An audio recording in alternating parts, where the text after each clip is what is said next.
La pregunta es si uno puede decir eso. Yo creo que no. ¿No? No hay que hablar como de los otros... No, porque el empleador tiene una imagen institucional que yo como súbdita no puedo Me tincó. Me tincó.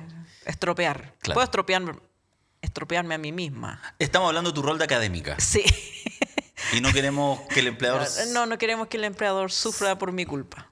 siga sufriendo. Sí, ya queda poco, pero Sí, pero siempre se puede hacer daño. Yo no me he encontrado nunca con algún alumno o alumna tuya, y me he encontrado con varios, que tenga alguna crítica de su profesora Alejandra Matus. Gracias, sí, nos queremos. ¿Sí, la dura? Sí. Se puede. Se puede. ¿Ah? Sí, pues aquí te voy a Confirma, dar. ¿verdad? La gente confirma. ¿Cómo está el equipo? Grande equipo. Estamos con camarita, ¿no? Excelente. Muy bien. Don Diego Cancino, que está en el switch. Don Pablo Rivero, ahí en el sonido. Y la pitufina María Jesús López en la edición periodística. Está buena, me acaba de salir el... ¿Está buena o no? No es pitufina. Sí, lo dije por eso. No, pero está buena. No, porque es media Rusia, ¿cachai? Pero claro, no es chiquitita. La pitufina tiene que tener a su papá cerca. ¿Tú serías el papá pitufo? ¿El papá pitufo? Sí. Yo ya me falta nomás. Yo creo que eres Gargamel. Me falta ¿Te parecís más a Gargamel? No. No. ¿Podemos empezar de nuevo? ¿Hagamos de nuevo esto? No, yo estoy... Pero Gargamel, gran tipo. O sea, más... Bueno, hay todo un tema con los pitufos.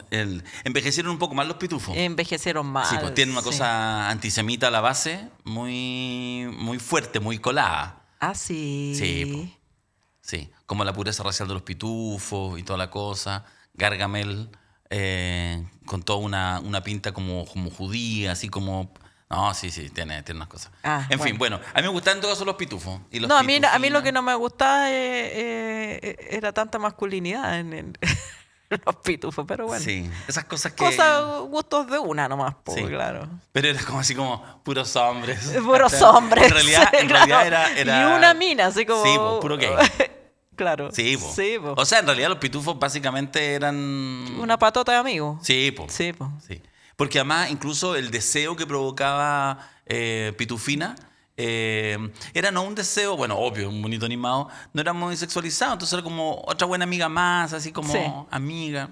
Sí. No sé, que se pronuncien las diversidades para ver si efectivamente en sus orígenes tenían sintonía con los pitufos o no. ¿No? No sé. Vamos a preguntarlo en la semana. Tenemos un especial. Bueno, porque cultural, además hay una película de pitufos ahora, pues, dando vueltas. Sí, porque hace tiempo las hacen con esta. Sí. Nunca han tenido así como un hit masivo. No, algo tienen los pitufos que no. Íbamos a hablar yo quería hablar de las pruebas que le falta por corregir a la académica que está al lado mío y terminamos hablando de los pitufos. Pero bueno. No hablamos ni de lo uno ni de lo otro. Oye, tengo una noticia. Tenemos un nuevo amigo en 32 minutos. En la comunidad minutera, porque tenemos una auspiciador. Lo que pasa es que nos gusta decir auspiciador, porque en realidad son amigos, son socios, son gente que tiene emprendimiento y que de repente dice, oye, y podría hacer un aporte de 32 minutos. ¿Y cuánto costará estar en 32 minutos? Y Ben dice, no, pero imposible, no puede ser tan barato. Es muy barato, porque básicamente lo que tenemos es una opción de que emprendimientos pequeños puedan ayudar a darse a conocer. Y ellos también hacen una contraprestación, son parte de la comunidad minutera, así que no lo podían creer estos precios competitivos que tenemos, que son un chiste, porque en realidad nosotros no tenemos auspiciadores, ni estudios de mercado, ni una cosa. Así que se integró, para que tú sepas, Alejandra Matus, la tienda de música, que es una disquería y librería online. Maravilloso. No, maravilloso. Justo lo que nos gusta, música y libros. Justamente. Encuentra un amplio catálogo de vinilos de todos los estilos y libros sobre música en la tienda de música.cl. Son los envíos a todo Chile. Tiendademusica.cl. Tiendademusica.cl. www.tiendademusica.cl. Y además tienen ellos una oferta para la comunidad minutera que dura lo que queda de julio y todo agosto, que los minuteros tienen un 10% de descuento en toda la tienda ingresando el cupón 32 minutos en el checkout. O sea, cuando tú vas... Cuando te pidan un cupón, 32 minutos. 32 minutos. Todo en minúscula, 32 minutos. ¡Excelente! Así que eso. Así que la disquería y librería online, la tienda de música.cl va a estar con nosotros apoyándonos cada semana. Así que bacano, ¿no? Bacán. Bacán. ¿Sabes Eso. dónde me encontré con muchos minuteros? Yo ¿Y sé. minuteras? Yo sé, porque vi muchas fotos en redes sociales, no solo en las tuyas, sino en amigos que de repente decían, ¿y por qué están con Lale? ¿Y por qué están en un teatro? ¿Y por qué están en la quinta región? Porque tuvimos una función maravillosa a tablero vuelto en el Teatro Municipal de Viña del Mar. Un público muy cálido, muy entusiasta y mucho minutero y minutera se acercaron a saludar. Bacán. Y además vi que llevaste a Albertito y a la Eli, tus hijas. Sí. Sí. Ellos habían visto la obra ya. La habían visto, pero les gusta verla de nuevo. Y ¿Sí? eso es lo que más me llevaba a la Eli, que aplaudía. Sí, ¿En serio? Le encanta. Así Bueno. que más encima ahora va a volver, porque en el Gama hay 5 funciones más. ¿Ya? Esta semana va a ir con una compañera de curso. Perfecto. Así que Súper no, bien. es mi fan número 1. Y ahora tú nos vas a decir, ¿dónde se pueden comprar las entradas del GAM? Las entradas del GAM se pueden comprar en la página del GAM. GAM.cl. No, si me te la dejo hasta dando bote, Sí. no hay caso, no hay caso. No. Qué bueno que nunca te dedicaste a la... No, qué bueno. A Y la qué bueno venta. que las entradas están casi agotadas. Así que si alguien quiere ir, tiene que meterse al tiro. Agregaron una función el sábado a las 5 porque quedaban muy poquitas entradas. Me parece. Y creo que para el domingo también quedan. Así Me que- parece espectacular. Oye, la Jesús me tiene que enviar una información. ¿Me la enviaste o no por interno? No me la enviamos, Jesús. Me la va a enviar. Yo voy a rellenar por mientras la Jesús me envía la información. Cumbre progresista, hoy. Hoy, ¿verdad? Hoy po? cumbre progresista. ¿Cómo se entera uno? Porque cierran las calles. ¿Sí? ¿Te tocó? No, para pero escuchar sí. la radio que cortaron catedral, no sé qué y tal. Ya. Cuando hay cumbres. Claro. Bueno, ya pasó, digamos, cuando estamos emitiendo. Ustedes saben que nosotros lo grabamos algunas horas antes del programa. Por lo tanto, no estamos en este minuto en condiciones de decir qué es lo que se habló, cuál fue la reacción final. Pero en realidad, yo te diría, me atrevo a decir que no es relevante. O sea, les podría inventar ahora el texto de lo que va a decir la declaración final de este encuentro, que es básicamente fortalecer las democracias, ¿ya? Y hablar de los problemas reales, etc. El hito más bien tiene que ver con la presencia de los presidentes que llegan, un ramillete de 5 jefes de Estado bien interesante, aparte, digamos, 4 más el presidente Gabriel Boric, me refiero a Lula del Brasil, Gustavo Petro de Colombia, Pedro Sánchez de España, y se me fue el presidente del Uruguay. Sí. Entonces, en realidad lo interesante es que exista, porque es como, pero ¿cumbre de qué? No, progresista. O sea, No, fantástico. decidimos juntarnos. Claro. Como se juntaba Piñera con sus amigos. A mí lo que me sorprende es como la persistencia de buscar en actos políticos, porque la derecha que criticó esto también ha criticado que el presidente manifieste una opinión política sobre su preferencia para que la coalición... No, están zafados en eso. Pero, Sí, hello. ¿que ¿de dónde creen que sacaron al presidente Sí. en un concurso de Sí. belleza? No. Es un dirigente político y todos los presidentes legítimamente manifiestan siempre su preferencia política de quien quiere que lo suceda. Otra cosa sería que le pasara la plata al Estado a Yanejara para que hiciera campaña, eso sería criticable, pero Sí. manifestar su opinión, juntarse con presidentes que piensan igual, hacer una cumbre en Chile es parte de la acción política de los presidentes. Sí. No, sí, la verdad que ha sido esta ofensiva. Ahora, lo que yo entiendo es que es parte de la disputa política, cultural, donde de alguna manera, y yo creo que si es que el mundo progresista es más vivito, de a poco, van a empezar a responder mejor a esta estrategia de las derechas y las ultraderechas, que en el fondo es que en algún minuto, no sé qué nos pasó, pestañamos, y ellos descubrieron que tenía buen rédito electoral, incluso en sectores populares, denunciar cosas que durante muchos años las izquierdas y los progresistas hacían, digamos. Entonces, de repente, así como que la ONU es una cosa terrible y la Agenda 2030, que lo único que busca, digamos, es una serie de medidas para que los Medidas pobres no sean mínimas tan pobres. de progreso de la Claro, para que humanidad. la gente tenga acceso a agua potable, a derechos básicos y todo, y lo dicen, y entonces lo han logrado conectar para que la gente piense, eso tiene que ver con los que defienden la delincuencia.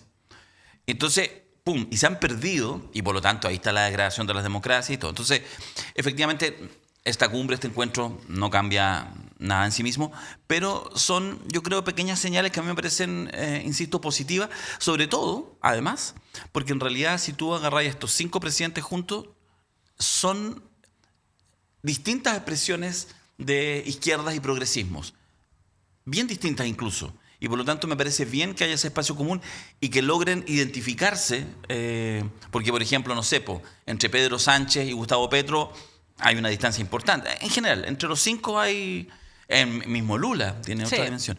Pero creo que va en la dirección correcta de salir un poco de esta posición muchas veces de los progresismos, como estar casi como pidiendo disculpas por planteamientos que le hacen, digamos, al menos en el papel, bien a la humanidad. Digamos. Sí, y yo creo que es importante que surgen también como respuesta a la ofensiva de Estados Unidos. O sea, nadie se queja porque Estados Unidos amenace todos los días a Chile y a los otros países con tomar represalias incluso por la acción de la justicia, como está ocurriendo con Bolsonaro en Brasil.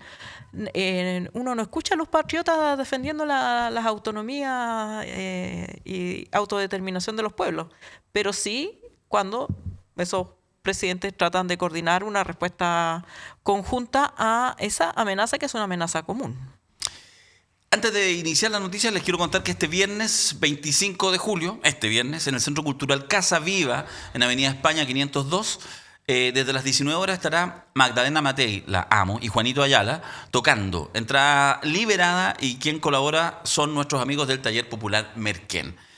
Además los invitamos a revisar las redes sociales del Taller Popular Merquén, como siempre, ya que están con la convocatoria del taller Cuerdas y Cantos de este segundo semestre. Toda la información en tallerpopularmerquen@gmail.com si quieren consultar, y por supuesto lo siguen en las redes sociales, en Instagram y demás. Así que este viernes 25 de julio en el Centro Cultural Casa Viva, en Avenida España 502, Magdalena Matei y Juanito Ayala, ambos tremendos músicos chilenos. ¿Ahora sí? Ahora sí. Ya. Partimos en este lunes 21 de julio con buena temperatura, encuentro yo, aunque tú estés bien abrigada, ¿no? No, tenemos frío. No, yo creo que el porrazo te alteró las neuronas. Ah, me saqué la cresta hace un rato atrás. Sí. La rodilla así la siento. Mientras les hablo, la rodilla así me hace así. Pero bueno. Sí, bueno. Así me hace. Nanay. No quiero levantar el pantalón para que tengo. Nanay. Qué cagada tengo ahora. Me compré la cuadra del barrio así. Sí, pero no, me caí así. Y tenés que. Es pantalón pitillo, así que asegúrate de bajártelo en algún momento pronto, pero a lo mejor no te lo voy a poder sacar después. Ya. Aplicar tijera, te quedar como short. Pero con una pierna. Pero con una. Bien triste. Ya, mejor dejemos de dar pena. Mejor iniciemos las noticias, los temas que importan acá en 32 minutos.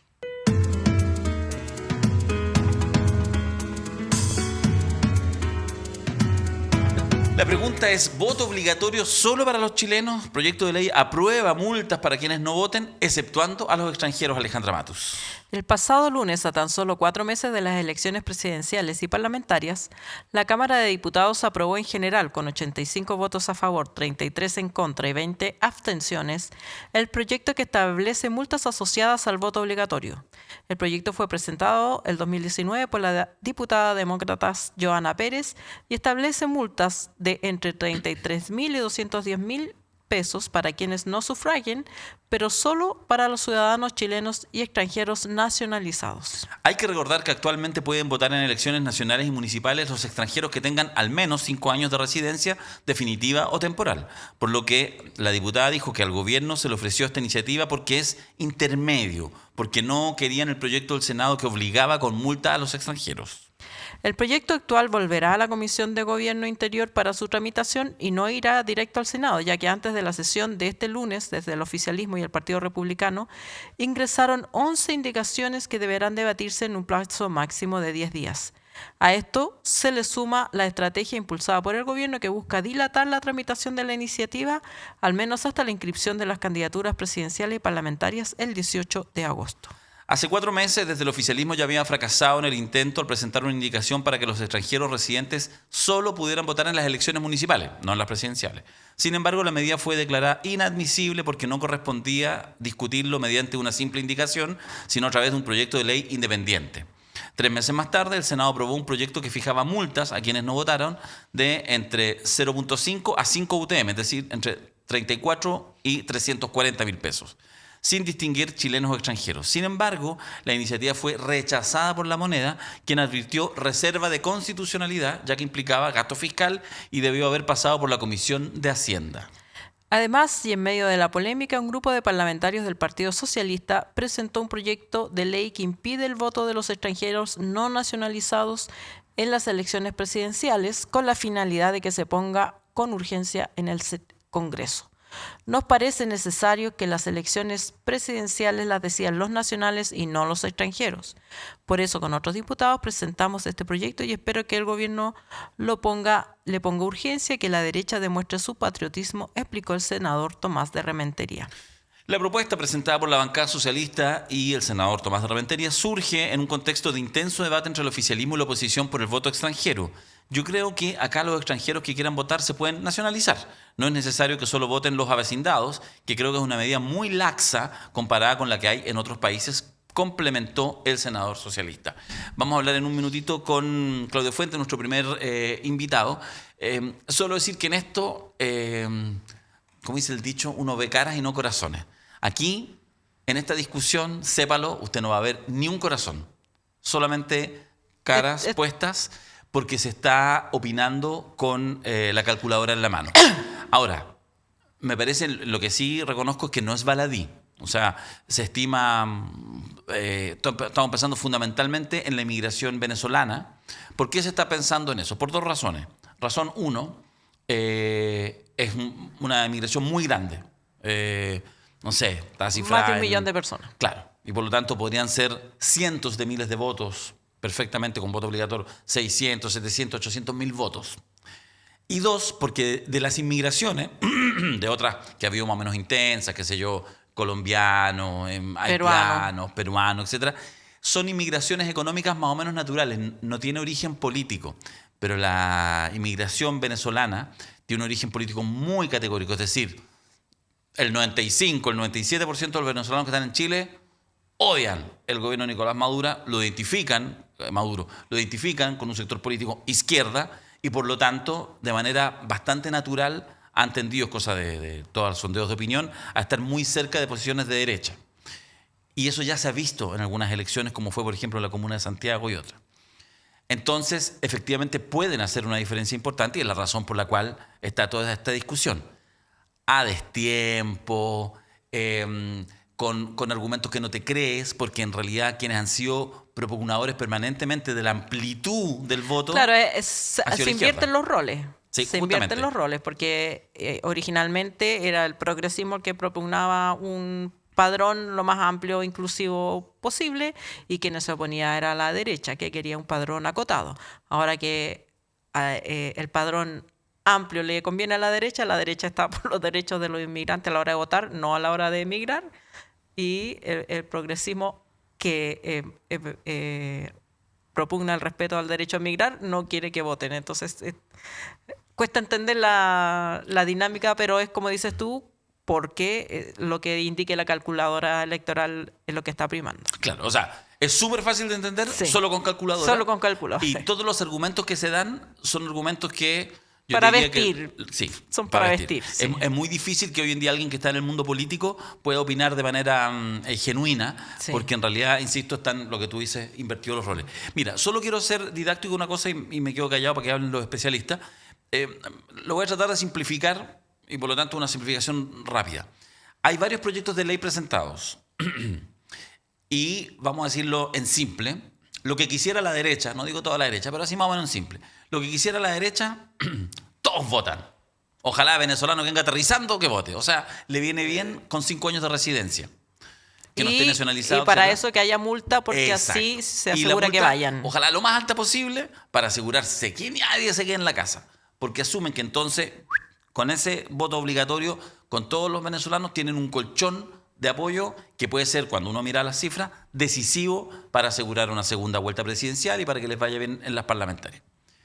Y al otro lado del río, lo que quisieran es que ojalá hubiera una ley que impidiera que los extranjeros votaran. Todos, que no vote nadie, que tenga que estar 30 años de residencia y tener 2 nacionalidades. Entonces aparece el justo medio, que es el proyecto de Joana Pérez, que han revivido con un proyecto de hace 7 años atrás, y que básicamente dice, Mira, ni tanto ni tampoco. Pueden votar porque no vamos a cambiar eso, pero la multa se la vamos a gravar más fuertemente solamente a los ciudadanos. Y lo que ella propone, que no haya multa para el extranjero. Claro, o que sea muy bajita. O sea, muy bajita. Entonces, ese podría ser como el lugar, insisto, en este baile de máscara, el lugar promedio donde la derecha diga, ya, igual los vamos a hacer votar, pero donde al menos el oficialismo, las fuerzas de izquierda digan, ojalá que los venezolanos se enteren, no es tan obligatorio, no hay multa, entonces no voy a votar. Eso es así en sencillo, pero mejor le vamos a preguntar a los que saben. Hacemos una pausa y volvemos con Claudio Fuentes, analista político de la UDP. ¿Buscas ese disco de vinilo que le falta a tu colección? ¿O quizá un libro sobre tu artista o banda favorita? Somos la tienda de música.cl, una disquería y librería de música online con un amplio catálogo de discos de vinilo de todos los estilos y una dedicada selección de libros sobre la música y los artistas que tanto nos gustan. Despachamos a todo Chile y por compras sobre 79.900 pesos, todo envío es gratuito. Visítanos en www.latiendademusica.cl, el rincón online para amantes de la música. De vuelta, estamos en 32 minutos, tal como lo dijimos, estamos con nuestro buen amigo Claudio Fuentes. ¿Cómo está, Claudio? Hola, bien, aquí estamos, muy bien. Está buscando el analista político. Sí, de la Universidad Diego Portales, Sí, para que eso no es se, importante, sí. para que no se enojen. Sí. ¿Usted también? Sí, pues. Estamos fuera de horario laboral en todo caso, así que... Mira, eso es lo bueno de cuando uno hace un programa grabado.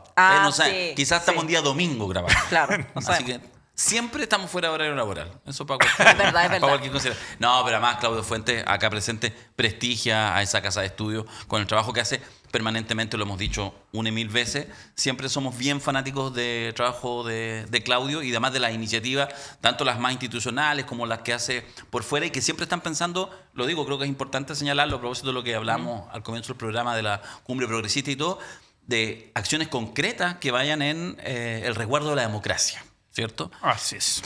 Por lo mismo, Claudio, solo un poco lo que estábamos hablando recién con Alejandra, este tema del voto obligatorio, la multa, no sé qué, del voto de los venezolanos en Chile, porque eso es el elefante en la habitación. ¿Por qué no nos da una perspectiva de cómo lo ves, de cuáles son las vías de solución y de cuánta honestidad intelectual hay en el debate de lado y lado? A ver, sí, efectivamente yo creo que acá hay un cálculo electoral de todos modos. Los niveles de participación sí inciden en los resultados electorales y eso lo hemos visto desde el 2021 el cambio con voto obligatorio y multa y por lo tanto tiene un impacto electoral muy significativo, lo ha tenido en los últimos 4 procesos electorales.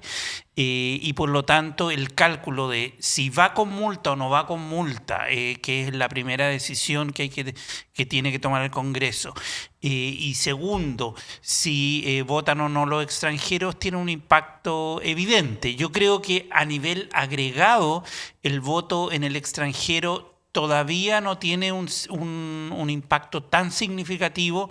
Sí, en las elecciones municipales ahí pueden dar vuelta de todos modos algunas comunas, particularmente Recoleta, Santiago, Independencia, son comunas donde hay mucha concentración, por lo tanto tiene un impacto local muy fuerte. A nivel nacional un poco menos, se diluye un poco el impacto, pero es cada vez más creciente. Y si hay elecciones más cerradas, más competitivas, obviamente que 1.800.000 votos van a ser muy relevantes. Por lo tanto, como raya para la suma, este debate que se está teniendo, además, en el margen justo de cuando se tiene que cerrar el padrón, es, a mi juicio, crucial para el resultado electoral.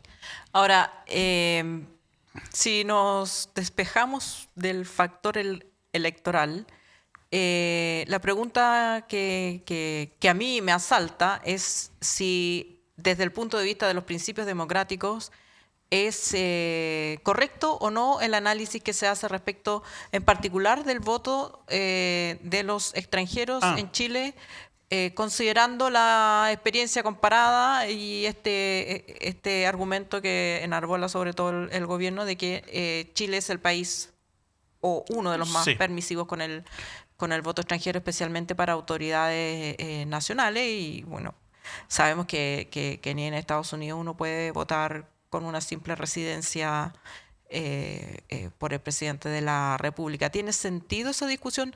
Más allá de que, por supuesto, que se haga ahora tiene el sentido el electoral, sentido electoral, de claro. cálculo, de Sí. calculadora.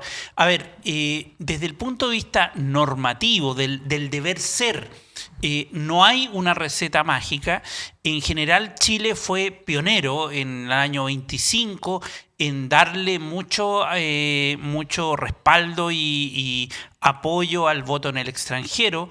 Fue ahí cuando se estableció y por lo tanto, efectivamente, es una discusión política que tiene que darse en cada comunidad y hoy día está cruzada por el cálculo electoral. ¿Cómo votan los venezolanos? Al final se transforma en eso. A mi juicio, yo creo que desde el punto de vista del valor democrático, las personas que residen y que definen una residencia estable en el país, a mi juicio debiesen participar de la comunidad. Uno puede generar mayores condiciones, por ejemplo, que no solo sea 5 años, sino que sean 10 años de residencia, una cosa así. Podría mejorarse en ese sentido, pero claramente yo creo que podrían participar. Yo no veo inconveniente en que alguien que esté con la definición y la decisión de quedarse en el país no pueda participar en un proceso electoral. Esa sería mi perspectiva. Claro. Y desde ese punto de vista yo no comparto la posición del gobierno de empujar esta... Menos ahora. O sea, a ver, yo creo que yo sería más drástico. Yo pondría que en 12 meses antes de una elección no se puedan tocar este tipo de normas. O sea, realmente estamos en una situación de que en los últimos 10 años hemos estado todos los fines de año discutiendo voto voluntario, obligatorio, o sea, modificando y generando incertidumbre electoral en un padrón. Ese es un problema para la democracia. Deberíamos en esa norma tener estabilidad porque si no cambian las reglas del juego. Y por lo tanto tú empiezas a cambiar las estrategias electorales. Yo creo que eso es poco serio para un país democrático avanzado y hemos retrocedido en eso. Segundo, yo creo que... claro, discutirlo a última hora obviamente es con calculadora. Y tercero, sí, yo sería más partidario de flexibilizar. Ahora, creo que se está logrando cierto acuerdo en el Congreso. Anoche escuché que lo que querían hacer es la multa para los chilenos, claro, y que voluntario en el fondo, voluntario para los extranjeros. Creo que esa fórmula podría ser interesante y una fórmula que me parece razonable también. Claudio, cambiemos un poco de tema. Vamos al análisis político, el momento así ya electoral, donde se empiezan de a poquito como ya a cerrar los nombres en disputa. Así es. De hecho, empieza cada vez como a concentrarse. Hay que ver en todo caso de aquí al 16 de agosto quiénes se pueden inscribir. Estoy pensando en Harold Magnico está buscando la firma, Marco Enrique está buscando la firma, el profe Arte y otros más que pueden estar surgiendo, que uno menciono los 3 que uno entiende que deberían tener músculo para poder lograr la firma. Ahora, la duda es, y hay un poco la pregunta, si tienen espacio esas candidaturas que uno pensaba, o quizás todavía lo piensan, que justamente por el triunfo de Janet Jara, el extremo de la coalición, uno diría, bueno, sí, que venga aquí alguien progresista o de centro para agarrar un espacio, pero las encuestas mostraron que en una semana, podría decir 2, pero en realidad en una semana, Janet Jara como que inmediatamente agarró ya como todo el voto del oficialismo y pareciera como que no hay espacio para que entren intervinientes con alguna opción de jugar. ¿Cómo ves tú el panorama general? Yo creo que ese espacio va a depender de cómo se despliegue la campaña de Jara. Yo creo que va a depender mucho de eso.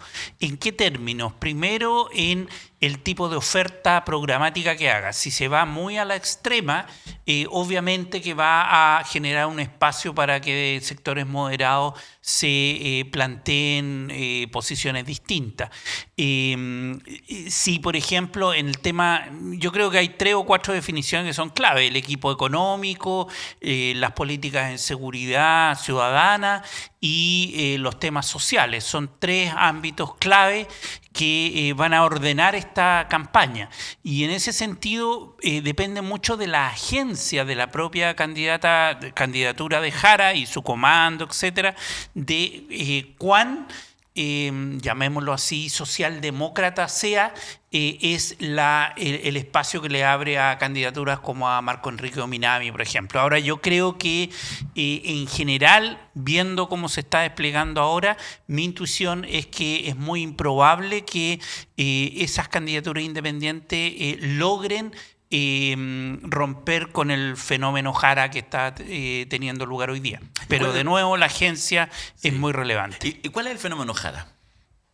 El fenómeno Jara tiene que ver ¿Cómo lo con... describiría, me refiero? No, tiene que ver con un acento muy fuerte en su personalidad y en su trayectoria. Lo hablamos en el programa anterior. En el que no estuvo Daria. Pero dilo de nuevo. Claro, nomás. eso fue, yo de hecho lo estuve revisando el 9 de junio fue. Sí. O sea, fue 20 días antes de la elección. Jara venía empuntando y ahí, ¿qué es lo que dijimos? Que Jara primero tiene una trayectoria que logró, que fue muy astuta en su equipo, etcétera, en colocar su trayectoria propia, vital. ¿Por qué? Porque eso empatizaba con una serie de trayectorias de una clase media baja, clase media, que logra surgir. Y por lo tanto, ese es un primer paso para establecer una dinámica electoral interesante. Segundo, yo creo que ella tiene la habilidad, que lo que aquí se habla de habilidades blandas, de ridiculizar ciertos argumentos que son el anticomunismo, se ríe del anticomunismo, muestra flexibilidad, muestra capacidad de decir me equivoqué cuando se puso la polera, por ejemplo. Todos esos tips, así como esos fenómenos en donde tú ves a alguien que está dispuesta y que es más relajada de lo que es la política tradicional. Y yo creo que eso la convierten en un buen capital político que no se había visto con las otras candidaturas. Y por lo tanto, eso empieza a atraer a la gente y empieza a romper los miedos sociales que existen sobre alguien como ella. Eso. ¿Tuyo? Tú, ¿Sigo? tú, Ya. tú. ¿Y qué debiera hacer? Porque, a ver, Este está hablando Está- como... sí. Yo creo A que ver, está... a ver. No, sean así, hago siempre las mismas preguntas. Te puedo mandar la boleta de la consultoría. ¿A dónde La te consultoría. Las cámaras son de cartón. Cabrón. No estamos haciendo ni un programa. Estamos haciendo Claro. eso. Y detrás hay un vidrio así. De hecho, oscuro. Janet está ahí detrás de esa puerta. Están mirando y anotando. Está buena. Me gustó. Claro, porque además es cierto que un analista, Sí. como corresponde, prendís la cámara y da su mejor performance, porque Sí. malo está. Entonces, este Ya. es el momento. No, sí. No, ¿cómo tú ves? Porque, a ver, ya, digamos cosas obvias. Más allá del triunfo Janet, etcétera, uno no puede perder de vista, y en ese sentido las encuestas tienen un continuum, no sé, en los últimos 2 años, por poner una fecha, en que las candidaturas de derecha, independiente de cuáles sean los nombres, suben unos, bajan otros, suben unos, bajan otros. De hecho, los 3 nombres de la derecha principal han tenido sus momentos altos. Lo tuvo Evelyn Matei todo el 2024. Lo tuvo Johannes Kaiser, es discutible. En el verano. eso. En el verano. En el verano, exactamente. Y ahora lo tiene José Antonio Kast. Y pareciera ser que él va como ya a 4 meses de la elección, por lo tanto pudiera ser decisivo. Pero más allá de la suma, suman mucho más que cualquier otras opciones fragmentadas antes de la primaria, concentradas en Janet Jara ahora. ¿Tú crees que hay posibilidades, digamos, reales, incluso de pensar que Janet Jara pueda pasar a segunda vuelta y luego ganar la presidencial? ¿Qué debiera hacer? ¿Cuáles son los elementos? ¿Cómo ves tú la posibilidad de ser competitiva? A ver, hay varias cosas ahí en tu pregunta. Primero, y que las podemos despejar. Primero, yo creo que lo más probable es que pase a segunda vuelta, y lo más probable hoy día, al día de hoy, Claro. es con Kast. Y eso básicamente por un tema matemático. O sea, el progresismo, la centroizquierda progresista está acumulando en promedio 4,8 millones en las últimas 4 elecciones con voto obligatorio, y por lo tanto 4 millones mínimo seguramente va a obtener. Yo creo que eso le da un piso relevante para Son obtener. casi 35%, entre 30 y 35%. 30 y tanto por ciento, claro. La pregunta ahí es de ahí para arriba. De ahí para arriba, claro. ¿Cómo llegar a los 6 millones? ¿Cómo conquistar esos 2 millones y tanto que requiere para llegar a la presidencia? Y que no es fácil. Yo creo que hoy día, a diferencia de algunos analistas y todo que dicen, Jara puede ganar, yo creo que hoy día todavía la derecha puede ganar la presidencia antes que Jara, porque estadísticamente en los últimos 4 años, en las últimas 4 elecciones, hemos visto que la derecha acumula 5,5 millones de votos para partir. Entonces, la brecha delta, es de 1 millón. claro. Hoy día, al día de hoy. Ahora, ¿qué es lo que tiene que hacer? Y ahí viene ya la boleta, sacar la boleta. Ahora, chin, chin. A ver, lo primero es brindar credibilidad programática. Yo creo que tiene que lograr una coalición de verdad. Esa primera señal se logra a través del equipo económico, a través del equipo del comando, etcétera, y a través de una voluntad real de armar una coalición transversal de verdad. Uno de los problemas del gobierno de Boric es que no tiene una coalición de verdad. Tiene ¿se acuerdan al principio del 2018? Los anillos concéntricos. Los anillos. Qué mala que estuvo ese concepto. Esa cosa que era muy rara, de una tensión constante. Eso lo percibe la gente. O sea, la gente percibe cuando tú estás con un grupo que realmente se cree el cuento. Ese grupo que se cree el cuento tiene que existir. Todavía no se ha construido, no está, por lo menos sabemos, así como la élite saben que se juntan los jueves, creo, en un espacio que es más medio oscuro, que nadie quiere verse. Ahí hay un tema. Ahí me pregunta, o sea, lo podemos graficar en Eizaguirre, como que sí voy a votar por ella, pero no me quiero ver con ella, no me quiero, y muchos otros que están diciendo, no, yo no voy a votar Landerreche y otros, yo no voy a votar o voy a votar nulo. ¿Cuánta resistencia hay en la propia coalición a sumarse a la campaña? Entonces yo creo que construir una coalición que tiene que ser de partido, tiene que ser de movimientos sociales, tiene que ser amplia, de independientes, etcétera, pero construir una coalición que le da equipos programáticos, que le da un movimiento que dice, chuta, aquí hay una ambición de poder, acá hay unas ganas de un grupo, de un colectivo, eso es fundamental. Y eso tiene muy poco tiempo, de aquí a fines de agosto tiene que estar armado. Lo segundo, yo a diferencia de otros que han planteado, no creo que el clivaje, el conflicto, el clivaje, así como siempre los políticos hablamos de clivaje, el conflicto, la tensión, ¿dónde va a estar la tensión dramática de esta elección? Hay algunos que han planteado que es Pinochet versus comunismo. Hay otros que han planteado élite versus pueblo. ¿Cuál es la tensión dramática que va a organizar esta segunda vuelta? Yo creo que ese clivaje tiene que armarlo las campañas, o sea, se tiene que armar esa tensión. Y yo creo que no está en esas dos que mencioné. Yo creo que la gente está esperando cierta solución a problemas reales que tiene.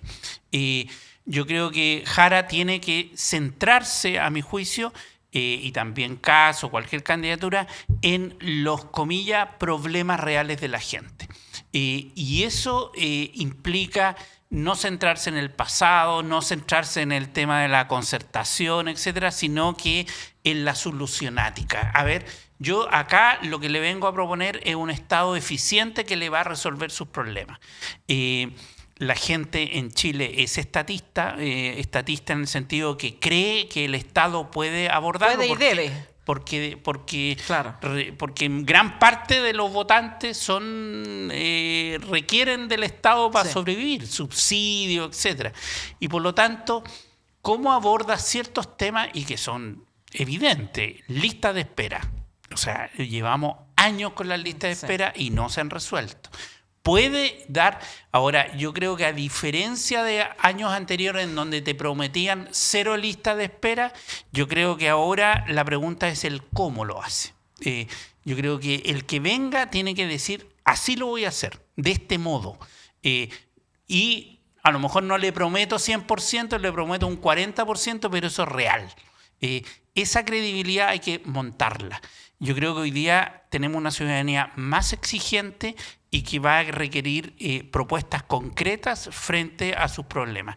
Y los problemas son evidentes: seguridad ciudadana, economía, desempleo, inflación, etcétera, y el tema vivienda y el tema salud. A nosotros en la encuesta vivienda y salud aparece muy fuerte como preocupación ciudadana. ¿Y inmigración no?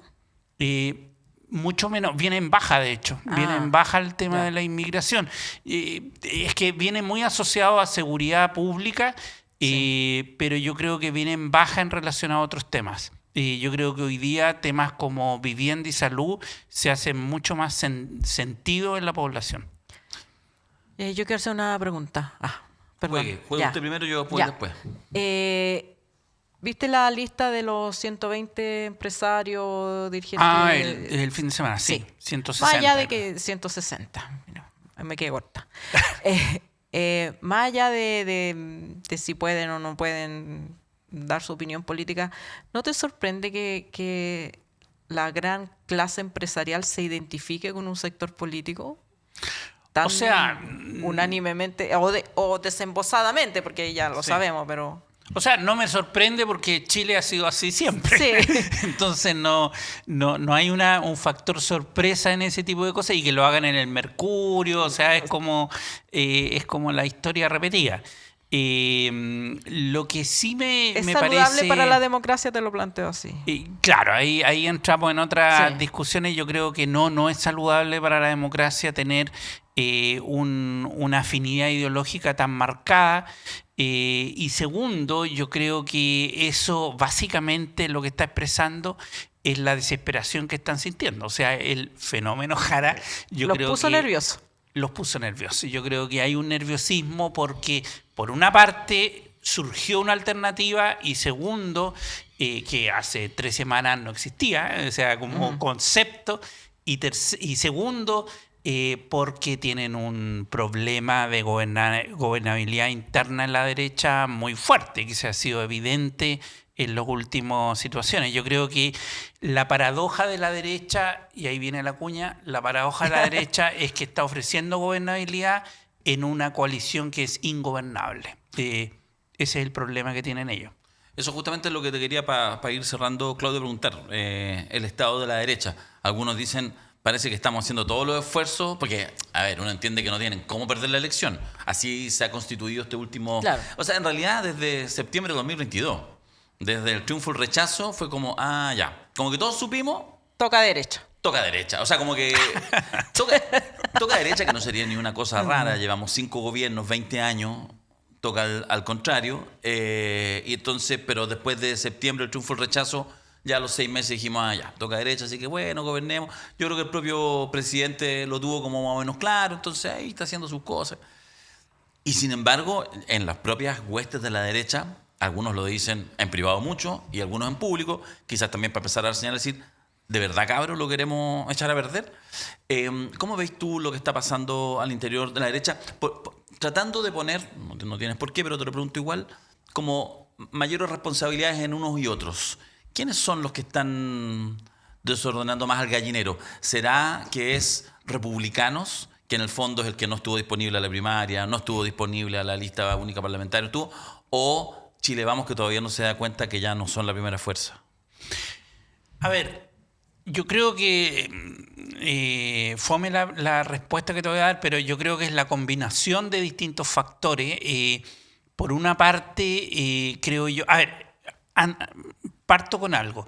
Yo creo que es preocupante tener una derecha en el estado de salud que la tenemos. Es preocupante para la democracia en general, porque tú requieres sectores, si eres gobierno, requieres sectores con los que requieres llegar a acuerdos, requieres negociar, requieres tener ciertos estándares mínimos de salud democrática, y hoy día no se está teniendo dentro del sector. Entonces, a aquellos que así como empiezan a reír, oye, mira esto, a mí me preocupa tener ciertos síntomas que son súper preocupantes. Entonces, ahí ya voy a responder. Primero, el primer síntoma, que es complejo, tiene que ver con el tema de las fake news y la desinformación. Sectores que definen que es legítimo empezar a hacer ese tipo de prácticas, empezar a desinformar, el ser desleales con el adversario y empezar a ridiculizar y hasta ofender a una candidatura, lo encuentro problemático. O sea, creo que caer en ese juego, y lo hemos visto, que hay algunos que dicen, no, perdón, me equivoqué, pero ya lo tiraste. Ya lo tiraste. Claro. Entonces ese es un primer problema, y eso es más responsabilidad hasta el día de hoy entre republicanos y el sector del partido libertario que están en ese juego. Y eso no es de hoy día.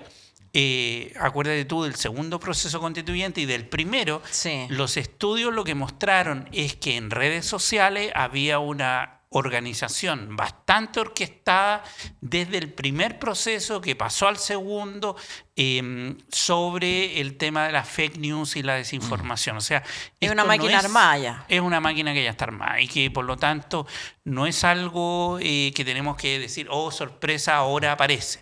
El segundo tiene que ver con, hay un debate que cruzó el segundo proceso constituyente. Yo creo que hemos mirado poco ese segundo proceso respecto de las alianzas de la derecha, y ahí se empezó a plantear el tema de el cordón sanitario contra los sectores más radicales.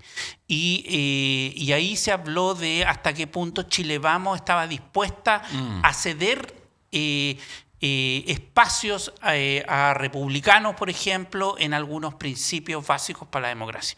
En Europa, esto la derecha lo resolvió estableciendo lo que se llama el cordón sanitario, que es no llegar a acuerdos electorales de ningún tipo con la extrema derecha. En Chile no ha pasado eso, hay llamado... Al revés, digamos, los empresarios... Semana claro. los necesitamos, etc. Únanse. Exacto, y yo creo que ahí hay un punto que ha perdido Chile Vamos, y yo creo que esa es responsabilidad de Chile Vamos, y por lo tanto yo creo que en ese sentido es compartido. Yo creo que efectivamente Chile Vamos hoy día está en reducción, Republicano le está quitando mucho voto, sobre todo a la UDI. La UDI es la que ha tendido a bajar. Fue el partido más importante, después empezó a dejar de serlo, y eso genera problemas serios a Chile Vamos en esta elección particularmente. Y por eso republicanos y libertarios y el Partido Social Cristiano no quieren pactar con Chile Vamos, porque están en una disputa hegemónica dentro de la derecha y por lo tanto no tienen ni un incentivo, saben que pueden convertirse en la fuerza primer principal, referente de la derecha, y por lo tanto yo creo que no va a haber acuerdo. Claudio Fuentes, muchas gracias por haber estado nuevamente acá con nosotros. Gracias. Va a estar sabroso. Va a estar bueno. Va a estar Sí. bueno. Va a estar bueno. Se puso entretenido. O sea, una segunda vuelta, para ponerlo en términos de militancia, hoy la más probable entre una militante del Partido Comunista y un militante del Partido Republicano. Es probable. Sácale molde a la política chilena. Ya. Gracias, Claudio. Estamos, chao. Gracias. Hacemos una pausa y ya volvemos en 32 minutos.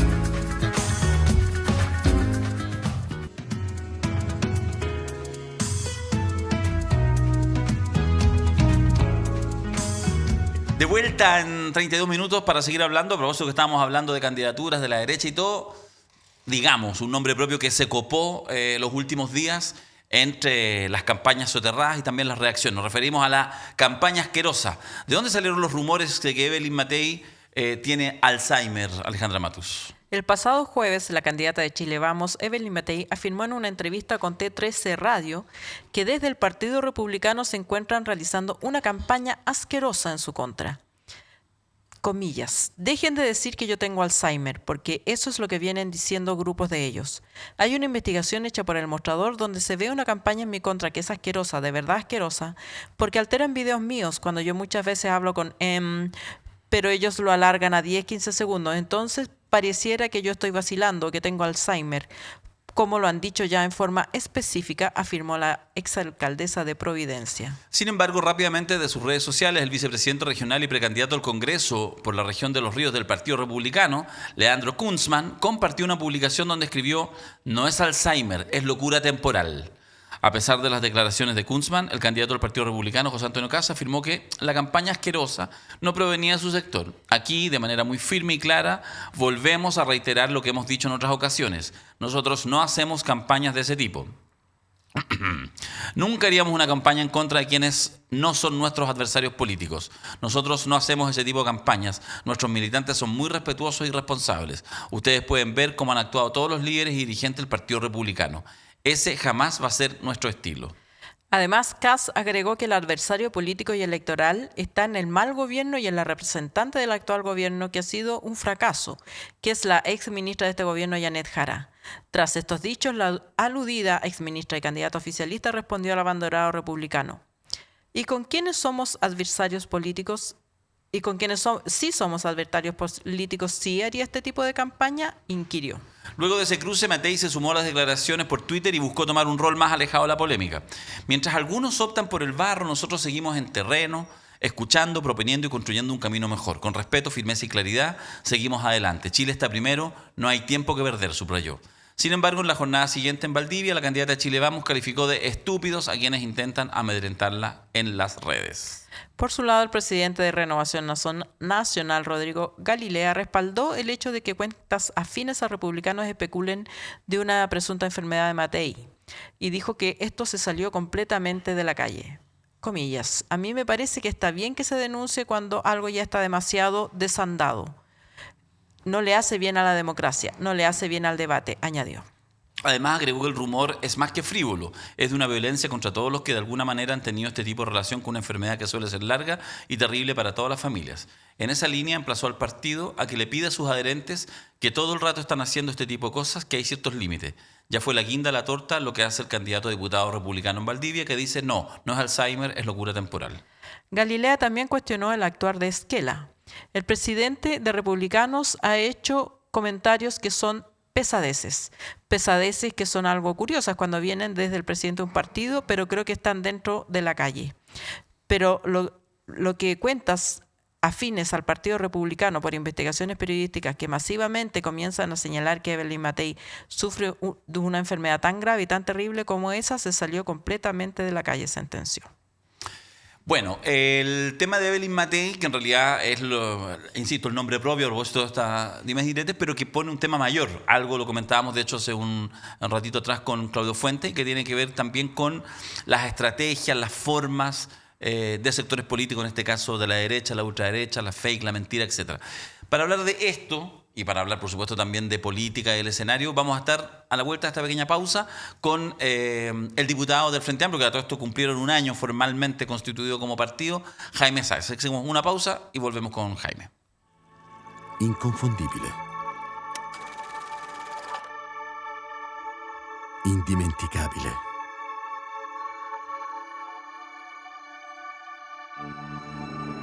E il nostro caffè oggi riparte, portandoci a scoprire nuove parti del mondo. Prima di tutto, scegli se vuoi fare un caffè o se vuoi fare un costadoro. Mio padre diceva così, mentre ogni mattina faceva la sua scelta. Quella giusta, da sempre. Ecco dove ci porta il nostro viaggio.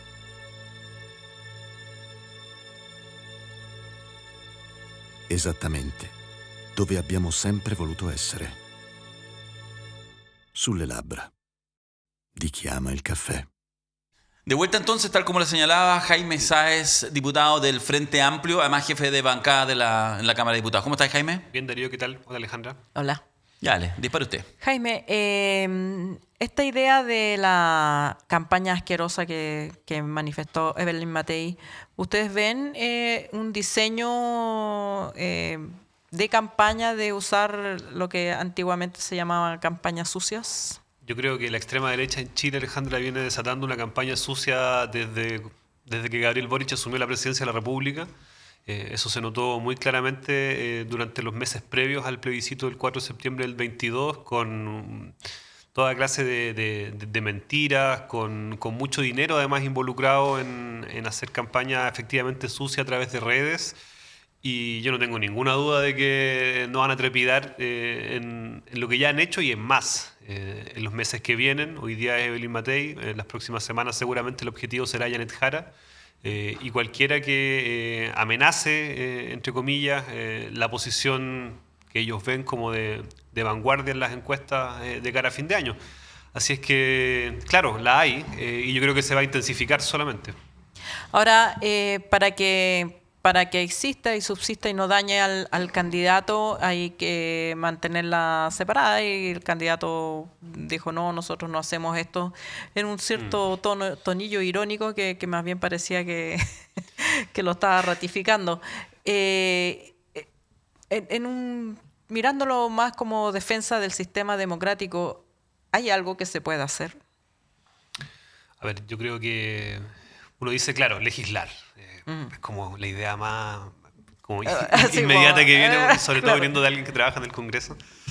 Pero creo que un fenómeno que es más profundo y que no se aborda únicamente con legislación, yo creo que tiene que ver con los tiempos que estamos viviendo, que son convulsos, que son de incertidumbre a nivel mundial, y en donde en general lo que está haciendo la ultraderecha en Chile es lo que está haciendo la ultraderecha en el mundo. Ellos están copiando fórmulas que han sido exitosas en términos de redituar electoralmente, por ejemplo en Estados Unidos, antes con Bolsonaro en Brasil o con Milei en Argentina, Orbán en Hungría, y todo lo que hace el Likud en Israel.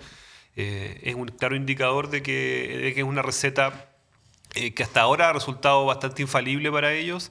Y yo creo que tiene que ver con una sociedad que está hoy día caminando como al filo de la cornisa del miedo, del terror en algunos lugares, y eso te lleva a aceptar y validar, naturalizar discursos que básicamente validan tus emociones más perversas, ¿no? Más instintivas. Y claro, uno podría decir, sancionar con penas de cárcel la difusión de noticias falsas, pero al mismo tiempo es una línea bien delgada. De repente uno hoy día con inteligencia artificial que no es sabe fácil lo que es darle fácil, compartir claro. algo y no necesariamente uno está como con la intencionalidad de promover algo que es falso. Entonces me parece que es un fenómeno bien complejo que tiene que ser atacado culturalmente, no solo por la vía de las sanciones. Y ahí yo creo que son las instituciones democráticas las que tienen que promover una vida democrática que en definitiva, al menos en los últimos años en Chile, últimos años me refiero a varias décadas, no se ha hecho y solamente se ha acrecentado la brecha de desconfianza entre el pueblo y quienes representamos a distintas instituciones. Jaime, crucemos, volvamos del otro lado del muro. Y hablemos de lo que está pasando en el oficialismo, lo que está pasando en las izquierdas, en el progresismo. De partida, bueno, tuvieron ahí tremendo acto para cumplir un año que es bien mentiroso en el caso del Frente Amplio, porque claro, cumplen un año como ya una organización política integrada, por supuesto, como embarazo de elefante. Exactamente, sí. Claro.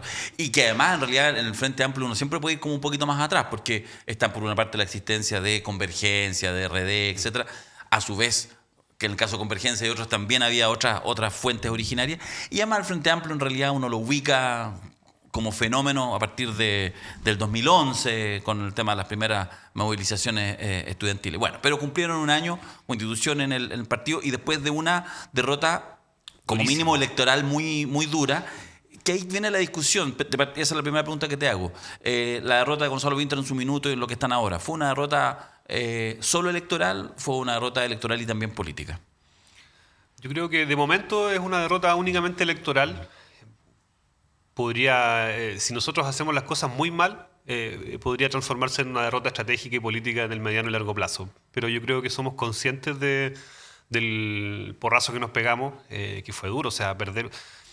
Dentro de una elección uno siempre puede perder, ¿no? Es parte del juego. Uno decía, incluso podemos ser terceros, pero toda la previa indicaba una elección mucho más estrecha y nadie estaba pensando en la barraca que dio Janet Jara, que sacó a pasear a todos los demás candidatos, básicamente. Y ese es un golpe difícil de asimilar. Y yo creo que la primera reacción que muchas veces sucede en las organizaciones de toda índole, especialmente en los partidos políticos, es empezar como una larga noche de cuchillos largos y de empezar como a apuntarnos con el dedo y a repartir culpabilidades.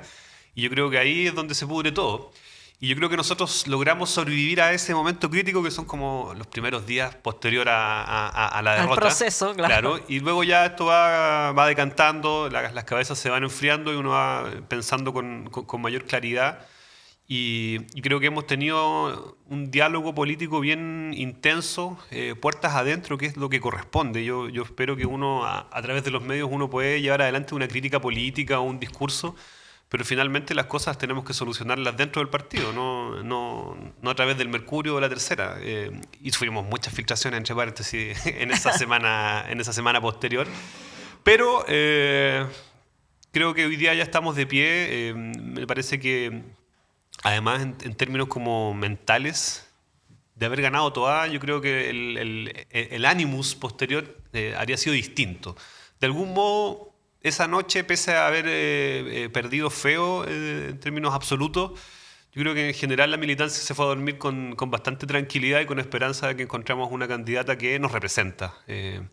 Yo creo que, no sé si habrá ocurrido de igual manera en el PC hace 4 años atrás cuando Boric le gana a Jadwe, pero al final el PC se termina plegando a la campaña de Boric con bastante entusiasmo y siendo representados por la campaña de Gabriel Boric. Yo creo que a nosotros nos pasa lo mismo, que nuestro proyecto político está bien representado hoy día y tenemos una obligación que va más allá, que tiene que ver con consolidar eso en el Congreso en las elecciones de fin de año. Entonces no tenemos tiempo como para repartir culpabilidades, sino que tenemos que hacer el análisis rápidamente. Y es primera vez que perdemos tan feo, y yo creo que es bueno perder de vez en cuando, ¿no? Una dosis de humildad. O sea, es que nosotros tenemos dentro del Frente Amplio hay yo diría una serie de personas con nombre y apellido que han venido ganando elecciones desde que estaban en las universidades, el Congreso, la Presidencia de la República, y no siempre se puede ganar en la vida, ¿no? Muchas veces se pierde y yo creo que ahí es donde hay que tener mayor claridad y capacidad de relevar el proyecto político colectivo por sobre cualquier otra consideración.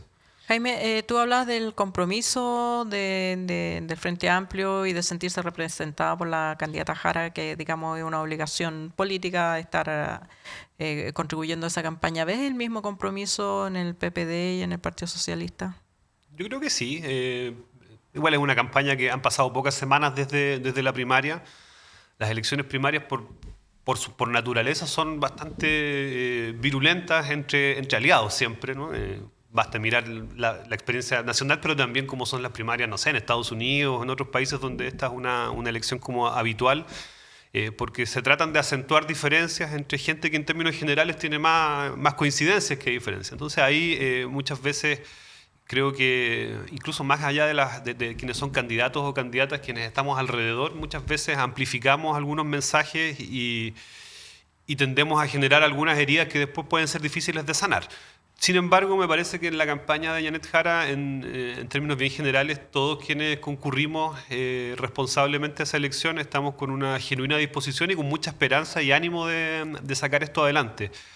Que haya personajes tipo Landerreche que por el apellido que tiene tengan una caja de resonancia mayor cada vez que opina por algo, es una cuestión que yo creo que no tiene mayor importancia. Se representa a sí mismo y no al Partido Socialista en ese caso.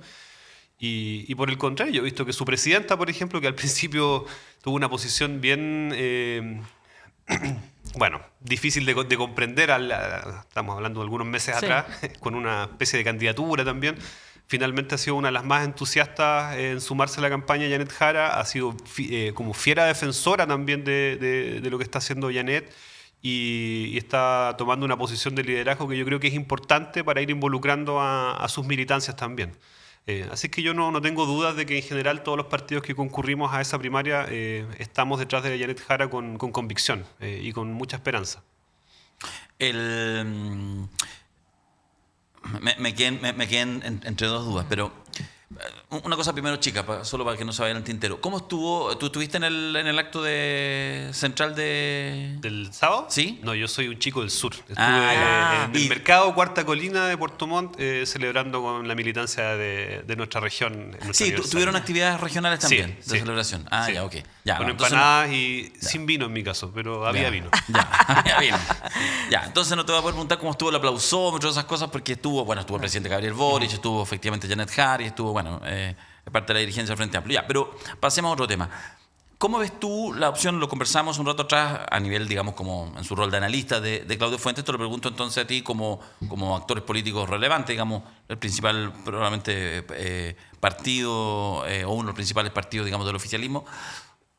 ¿Cómo tú ves que efectivamente puede encarar Janet Jara y ser realmente competitiva, más allá de este fenómeno que todo el mundo reconoce, pero que claro, uno mira el horizonte es un descampado de puras candidaturas de derecha, por lo tanto efectivamente es indudable. Oye, qué difícil pregunta. Sí, Sí, yo creo que tú puedes responder eso mejor que yo. pero te pregunto, estamos aquí en un proceso de una especie De como encuesta. De iteración, así Estamos en sí. cuenta, claro. en el focus group oculto. Claro. A ver, yo creo que... ¿Cómo se gana? Yo creo que ella... A ver, voy a hablar por lo que yo Sí. percibo, como diputado, como actor político, pero también como un ciudadano y del sur. Yo soy muy de allá y vengo de una zona que puede ser muy permeable a discursos anticomunistas o a que se va a acabar Chile si ella gana. Pero curiosamente, Janet Jara tuvo un resultado espectacular en la región de los lagos, muy por sobre lo que históricamente logra el PC en cualquier lugar. Y eso habla de un fenómeno electoral que cruza la frontera de los partidos, que son fronteras bien estrechas, digámoslo. Claro.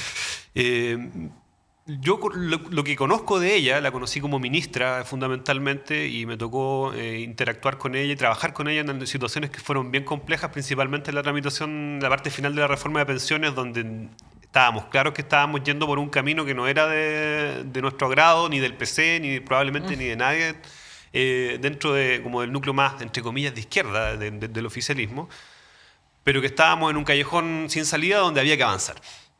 Y creo que es una persona que da claridad. A mí me resuena mucho cuando hay como un viral que anda por ahí dando vueltas que dice como, lo único que les voy a prometer es que no les voy a mentir. Y yo creo que esa sola frase que puede parecer como muy cliché en algunos lugares, en el caso de ella cobra mucha vida y es algo que la gente percibe. Y me pasaron en la previa de la primaria una experiencia muy anecdótica con taxistas acá en Santiago. Quedamos en pana, de hecho, en el taxi, en la ruta, camino hacia el aeropuerto, y se pinchó un neumático. Y en eso empezamos a conversar con el taxista, luego llegó otro, y votaban por Jara. No, Muy eso sí. sorprendentemente. Eso no te lo creo. No, Claro. Votaban por Jara. De hecho, uno era militante del PC. ¿En serio? Sí, pero Taxista el por otro Jara. taxista no, Ya. era un trabajador.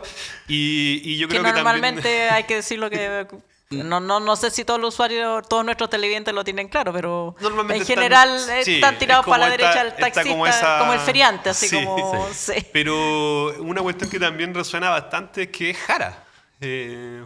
Como Godoy, como González, como cualquier Claro. apellido del barrio. Y quizá en algún punto más atrás de nuestro país uno decía, no, ella, una persona con ese apellido, una persona morena, del Nunca. pueblo, nunca va a llegar más arriba, por Claro. más que sea buena, que tenga buenas ideas y que haga bien la pega, no, va a tener un techo. Y yo creo que hoy día yo creo que quizás es una consecuencia poco analizada del estallido, ese Empoderamiento. ese empoderamiento y de que el origen social de uno no sea necesariamente una limitante, siendo que en términos reales sí lo es en muchas cosas. Yo creo que es bien interesante y si es que ella profundiza en esas vetas que son parte de lo más auténtico que tiene ella, a mucha gente le hace mucho sentido porque además es una persona que transmite calma, que transmite alegría, cercanía, cariño, una persona que te mira cuando estás interactuando contigo, no tiene la mirada perdida en cualquier parte. Y yo creo que esos son atributos súper deseables en un contexto de tanta histeria, de polarización, de acusaciones que van y vienen. Y creo que una persona ponderada a mucha gente le hace sentido. Yo creo que esos son atributos que se podrían explotar bastante más en los meses que vienen, sobre todo en esta dialéctica que va a ocurrir, donde la van a acusar de los peores crímenes de la humanidad y pisar el palito es muy fácil.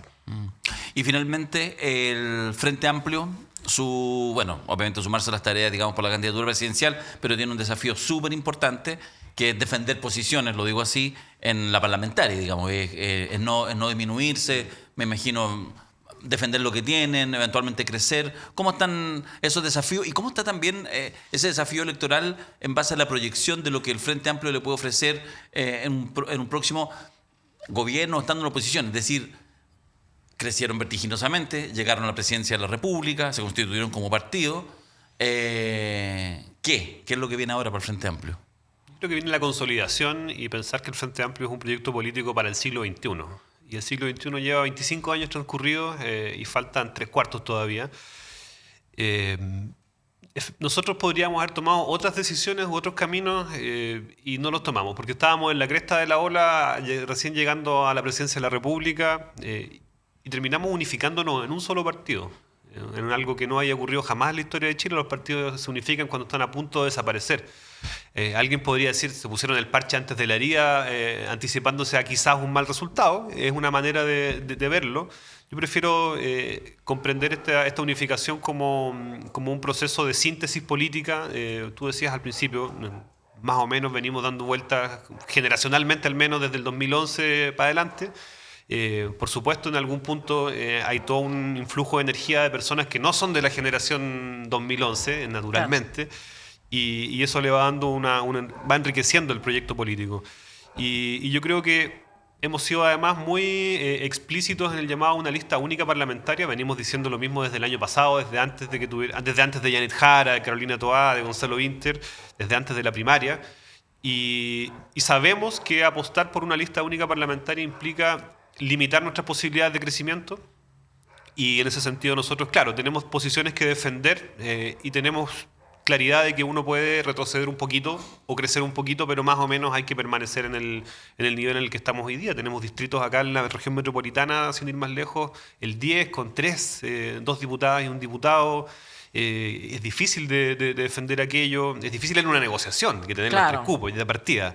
Y si te los dan, te van a cobrar caro por eso. Porque evidentemente son muchas fuerzas políticas para no tantos cupos disponibles, y eso implica generosidad y postergar un poco las aspiraciones de crecimiento. Yo creo que cualquier persona en cualquier partido quiere que su partido sea el más grande, el más numeroso en militantes, el que tenga la mayor cantidad de representantes. Pero cada cosa tiene su tiempo, y en este tiempo nos toca contribuir colectivamente.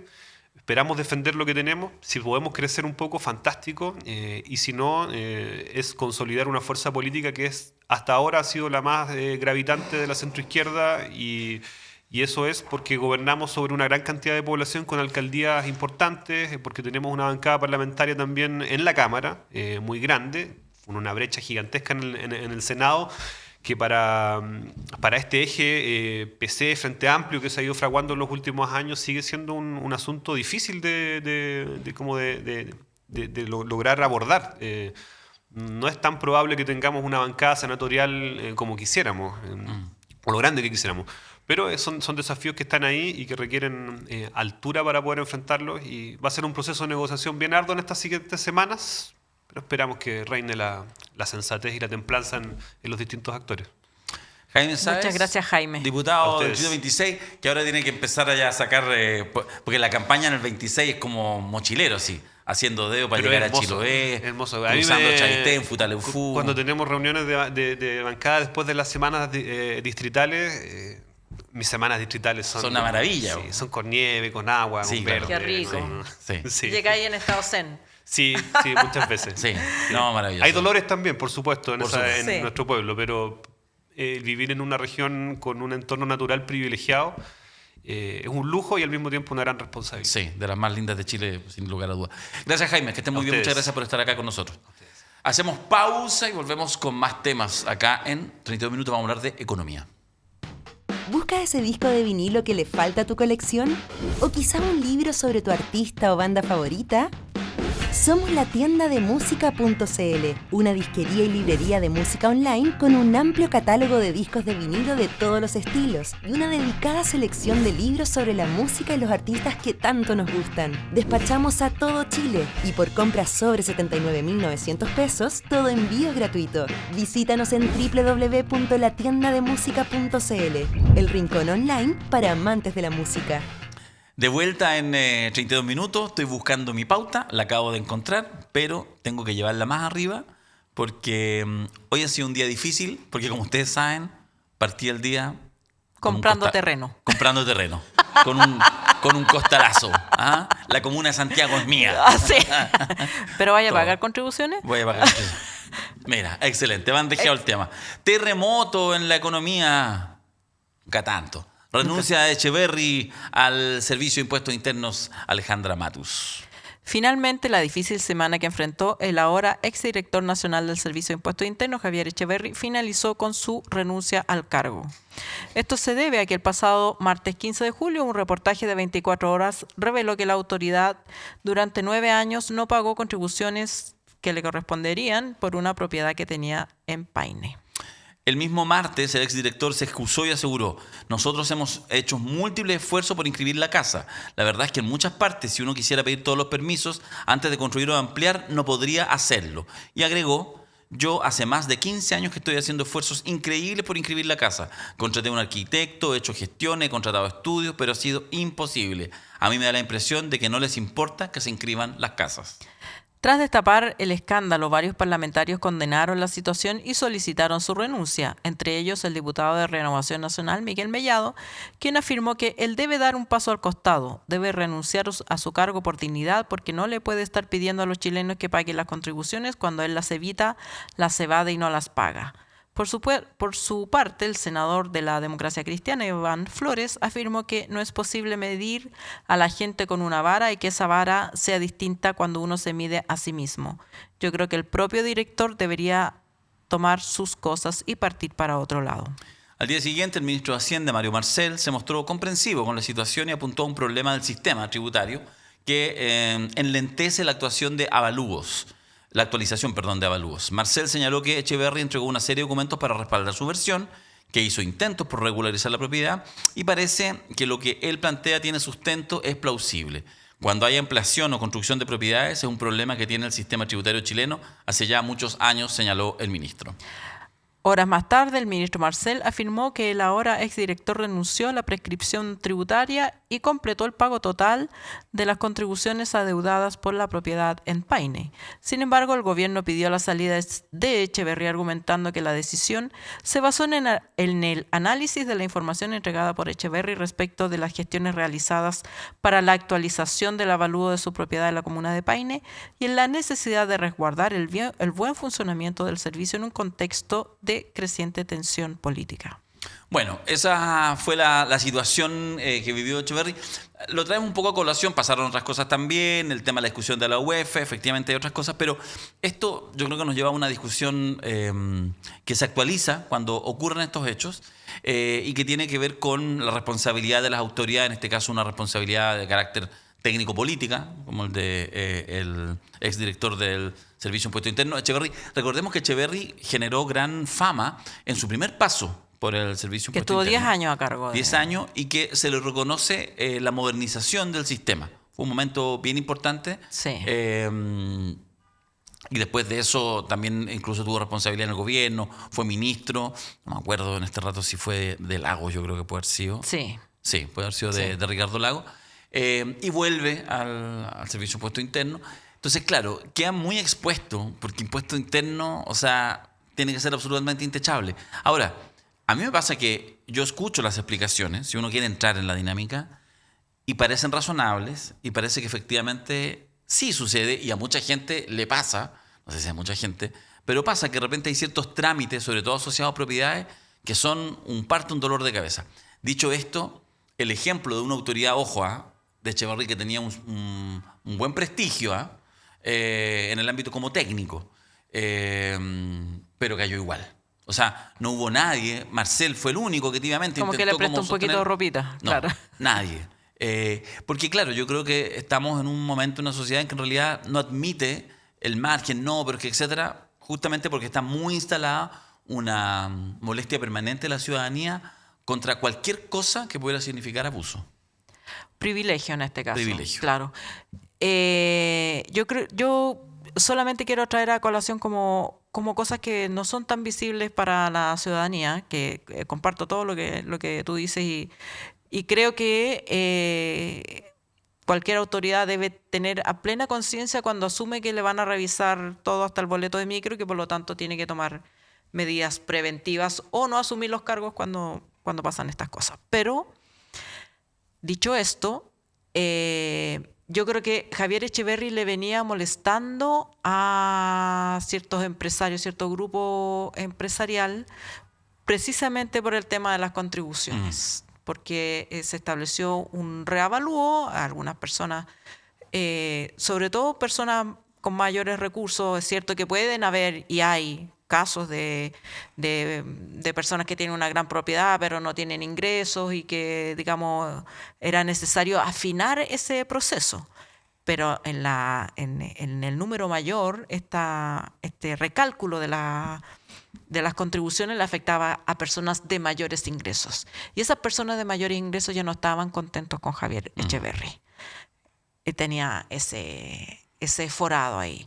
Y tampoco estaban contentos con él porque, aunque Echeverry es una persona liberal de pensamiento, liberal económico, sí se tomaba a su cargo, por ejemplo, el cobro de impuestos siempre se lo tomó muy a pecho. Sí. Entonces, claro, cuando viene un director a cobrar impuestos, bastó este traspié para que le pasaran la cuenta y todo ese, entre comillas, prestigio constituye, no era tal porque le tenían ganas, eso es lo que quiero decir, le tenían ganas a Echeverry y por supuesto también tenía problemas de gestión interna con los gremios y pagó. Y cayó. Y cayó, pero además porque tenía que caer, porque, Sí. o sea, en este tipo de cosas, aunque tenga razón, Da lo mismo. Da lo mismo. Sí. El evento de que impuestos no pagados o no cobrados, justificados o injustificadamente, del director de Servicio de Impuesto Interno no flota. Sí. Sí, bueno, y eso es parte de, lo digo a nivel Sí. casi como de pedagogía política. Es así. Es así. Es así. Claro. O sea, eso, las explicaciones, lo técnico, sí, no Sí. sé qué. Nada, o sea, se supo y uno a la media hora sabía, bueno, va a caer. Claro. De hecho, incluso se demoró varios Se días. demoró, claro. Porque yo creo que efectivamente ahí, me imagino, en ese mundo internamente, él mostrando, Marcel diciendo, no, tenéis toda la razón, aquí no hay. Claro. Tú no tienes responsabilidad en esto. No importa. No importa, El encuadre está hecho, durante 9 años no pagaste contribuciones, listo. Bajo. Ya no. Claro. Y nadie va a salir a... No, claro, y para el gobierno la papa se iba poniendo cada vez más caliente. Sí, po. Sí. Nada, como diría Reolé, ¿quién va a defender a Gaete? Claro. No, claro. claro, puede ser no. Gaeta, puede ser Gaete, Echeverry. sí. Es lo que hay. Ya, hubo también discusión, no hemos abordado en eso. Más bien lo comento a propósito de esta conversación pseudoeconómica. El tema de la primera votación en la Cámara de Diputados con este proyecto de ley para eliminar la UEF. Y Mario Marcel puso el grito en el cielo. Dice que podría ser un terremoto en materia del mercado inmobiliario, que en el fondo se rige a partir de la UEF, y es la tranquilidad que tienen quienes venden propiedades, que efectivamente la deuda se va reajustando todos los meses según IPC. En eso, para no perdernos, la UEF, independiente que tiene mala fama, es eso. Habrá que calcular si es correcto que se... Yo como soy vieja, me acuerdo de la discusión De Frafra. que era una discusión sensata. A mí me parece que es una discusión sensata, ¿no? Porque se ha tratado de ridiculizar a los parlamentarios diciendo que solo la bancada Frafra le pusieron. Pero ¿sí? No lo sí, escuché, le pusieron ya. bancada Frafra. Pero es una discusión sensata sobre la UEF, porque lo que argumentaba Frafra, y no era el único, es que la UEF indexa intereses sobre intereses. Porque la discusión de cuáles son los indicadores que se ponen el UF para cobrar lo que usted hoy día va a pagar por un dividendo y que incluye cosas que uno se pregunta razonablemente por qué ese indicador tiene que estar porque yo tengo que hacerme caso, no sé, cargo de... Claro, porque la canasta del IPC mide, no sé, clases de tenis. No solamente, es que la UF no es solamente el IPC. La UF incluye otras cosas.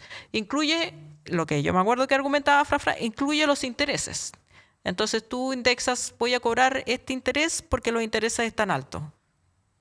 Y sobre eso le aplicas otro interés, porque siempre es UF más. Pero cuando tú ahorras, desaparecieron los ahorros en UF.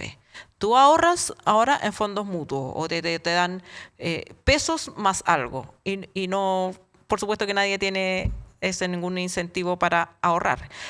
No te pagan los sueldos en UF, te los pagan en pesos y se reajustan a final de año. Y la UF se reajusta diariamente. Entonces, o sea, a mí me parece que son discusiones, independientemente de que el sistema ya está armado y que la cuestión, pero me parece que es legítimo discutir, bueno, si la UF es la medida de lo que vale el dinero hoy día, bueno, aplicámosela a los sueldos, apliquémosela a todo. Claro, en el fondo la brecha entre lo que tú obtienes como interés, por ejemplo, en el ahorro, versus lo que tú pagas en el interés. Por el crédito no hay. Uno entiende que tiene que haber una brecha, porque en el fondo si uno piensa que hay instituciones financieras que recaudan de un lado, que ahí está el negocio, pero ese negocio es el colmillo del león y es cosa de ver casi toda la estructura financiera, las grandes ganancias que tiene. Claro, porque siempre es UF más, entonces no corre ningún riesgo. El sistema financiero no corre ningún riesgo porque tiene el valor del dinero actualizado diariamente. Sí. Pero el que, supongamos, tú quieres ahorrar, no tienes ese derecho a usar la UF como el valor del dinero. No, nada. No. Y también pasó, en un momento la UF fue negativa. Y a mí me llegaron los estudios. Los bancos no bajaban la UF bajo cero, po. O sea, mantenían el precio aunque la UF era negativa. O sea, significaba que los dividendos tendrían que haber decrecido. Y no lo hicieron. Entonces, siempre el tema aquí es que es el embudo. La ley del embudo. La parte ancha para ti o también también se grafica con la ley de un animal, pero ¿para qué lo vamos a decir? Entre Echeverry y las UF vamos a ver cómo sigue el tema en las próximas semanas. Me refiero al tema económico. Echeverry ya se fue. Y un ejemplo más de la larga lista de muertos porque te pillaron, no sé, pasando un al paso y se acabó. Claro, pero hay algunos que no mueren, pues. O sea, el usurero, el que te cobra o que remata casa de gente que no las ha podido pagar. Bueno, es que sí, es que no.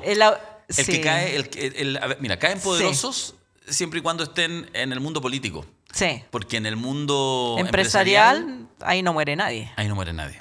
Sí. Bueno, de hecho, fíjate que eso, perdona la deriva, estamos cerrando el programa, pero lo conversaba hace unos días atrás, en una conversación a propósito de conversaciones así relajadas, pero metiéndole profundidad. Ya a esta sociedad, ya el estallido social empieza a quedar como en la historia, ¿ya? Pese a que igual fue relativamente reciente, pero ha pasado mucha agua bajo el puente, en fin, pandemia. Cambió el estado de ánimo, por lo menos. Claro. Pero una de las cosas que uno no debiera de seguir mirando el fenómeno para poder interpretarlo bien es que incluso en el momento del estallido social, de la emergencia, etcétera, en que nos fuimos contra el abuso, en que se habló, digamos, de la evasión, el evade, esta doble palabra, evaden los poderosos, los ricos, etcétera, entonces evadimos nosotros, esa como respuesta, digamos. Pero en eso, cuando uno mira todos los registros que hay de esa época, de los gritos, los rayados, etcétera, de los discursos así en momentos de gran caos, de gran irrupción, lo que implica un estallido, siempre los discursos de los poderosos fueron, estoy exagerando, en un 90% hacia los políticos y solo un 10% hacia los verdaderos poderosos, claro. Los que en el fondo no necesitan ganar una elección para estar en el poder, los que son poderosos durante 50, 60 años, no solo, digamos, las élites políticas, claro, que están ahí como acomodados. Y eso no deja de ser llamativo e interesante y complejo de que incluso en ese minuto no hubo quizás una conciencia del conjunto de la población muy profunda de dónde estaban las complejidades. O sea, mira la utilidad de los bancos del 2019. Sí, pues. Listo. Listo. No me pregunta. I rest my case. Sí. Sí. La defensa descansa. Ya, llegamos hasta el final. Recordemos que, ustedes lo han visto ya a lo largo de este programa, han estado presentes este nuevo amigo, este nuevo compañero de ruta minutero, que es la tienda de música.cl, disquería y librería online. Encuentra un amplio catálogo de vinilos de todos los estilos y libros sobre música en la tienda de música.cl. Los envíos son a todo Chile. Y hasta agosto los minuteros tienen el 10% de descuento en toda la tienda ingresando el cupón 32 minutos en el checkout. Así que métanse a la página. Yo la estuve revisando el fin de semana. Estuve mirando ahí algunas joyitas, vinilo. Yo estoy hace años que me compro un tocadisco. Todavía no. Capaz que este sea la excusa para comprar. Yo tengo tocadisco, así que ¿Sí? me falta hay invertir unos en títulos. vinilo. Sí, no, es que el vinilo es muy exquisito. Es No, lindo. yo creo que hay harto esnovismo en la cuestión, Sí, pero pues por eso, sí, pero exquisito, pues, pero porque igual hay- es rico escucharlos. Sí, Sí. Bueno, es rico escucharlo, pero además es rico tenerlo. Es lo Sí. que pasa a veces con los Claro, libros. Es como quiero tener el libro, sí. Sí, yo lo quiero tener ahí. Y lo quiero tener ahí. Y algunos incluso claro. reconocen, no sé, quién le vi una entrevista hace un tiempo atrás, decía, no, yo compro libros y no los leo todos si no alcanzo, pero lo quiero tener. Lo quiero tener. Me sí. encantó así validarlo como un fetiche Sí, también, po. porque uno como que abraza también lo que hay detrás de los libros, el O sea, de hecho yo me pensamiento. cambié, el ítem más difícil de cambiar son los libros, son los más pesados, Sí. y ocupan un montón de espacio y todo, pero no Sí. no me quiten mis libros. Respetamos a los que hoy en día solo tienen libros en sus Kindle, yo los respeto, Sí. pero aquí No, que uno es sí. hijo del siglo XX, Siglo sepan XX, perdonar. no, sí, sepan perdonar. Sí. Querido equipo, don Diego Cancino que estuvo en el switch, don Pablo Riveros en el sonido, María Jesús López en la edición periodística. Muchas gracias a todos ustedes. Tenemos esta semana, por supuesto, no hemos fallado nunca más, con los jueves culturales, dos buenos invitados, ya los van a ver el día jueves. Y nosotros nos encontramos... y reunión minutera. Reunión minutera. Les va a llegar un correo, pero los vamos a dejar citados al tiro para los que todavía están viendo en este final del programa. Este miércoles 23 de julio, 20 horas. 20 horas. Les va a llegar la invitación Zoom. Hace tiempo que no hacemos, ahí les vamos a contar novedades, cosas buenas. Comprende no de tanto. antemano su traguito, porque es una reunión minutera Histórica. especial, histórica. E histérica. Ya, nos encontramos el miércoles con los minuteros. ¿Pero quiénes son de la comunidad minutera? Se pregunta usted. Los que aportan, los que están ahí, los que cada semana pinchan aquí abajo, los que están suscritos vía el sistema Revenue y los vacunamos todos los meses, Dios los bendiga. Y a los que se vacunan solos una vez al mes a través del sistema Eventrit.cl. En cualquiera de los dos sistemas están ahí, siempre aquí abajo en el YouTube, en la descripción. Esos, los que se pesan y hacen que este programa exista y que sea importante, son los que están invitados en primera fila este miércoles 23 a las 20 horas en una nueva edición de las reuniones minuteras. Estupendo. Hasta una próxima oportunidad. Hasta una próxima oportunidad. Uy, qué misterioso. Chao. Ya. Nos vemos el jueves. Chao.